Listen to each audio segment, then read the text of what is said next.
Non è per nulla stupito il presidente del Coordinamento regionale Veneto per la libertà delle vaccinazioni, il dietrofront del governo che con un emendamento ha di fatto annullato quanto votato in Senato nel milleproroghe, cioè lo slittamento di un anno per l'allontanamento da scuola dei bambini non vaccinati, non è stato un fulmine a ciel sereno. Realmente noi ci aspettavamo questa cosa,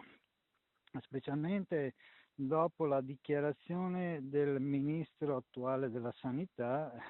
ci aspettavamo che il Movimento 5 Stelle si comportasse così.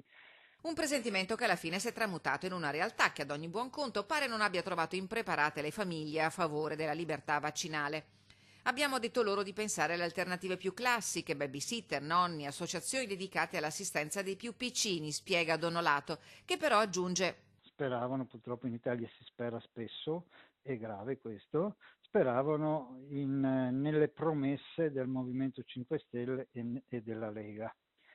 Il Movimento 5 Stelle ha tirato bidonate. Severo l'attacco al Movimento 5 Stelle, nei confronti del quale la fiducia di Corvelva vacilla anche in vista del deposito delle firme, 75.000 quelle raccolte in pochissimi mesi a sostegno di un progetto di legge di iniziativa popolare a sostegno della libertà vaccinale per l'abrogazione della legge Lorenzin.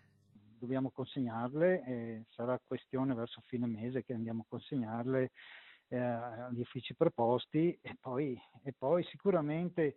in base a quello che aveva promesso sempre i 5 Stelle, che qualunque legge di iniziativa popolare verrà discussa, penso che sarà uno sforzo che abbiamo fatto per nulla e farà la stessa fine delle altre leggi di iniziativa popolare che non sono mai stati presi in considerazione. Beh, ringraziamo sempre i 5 Stelle.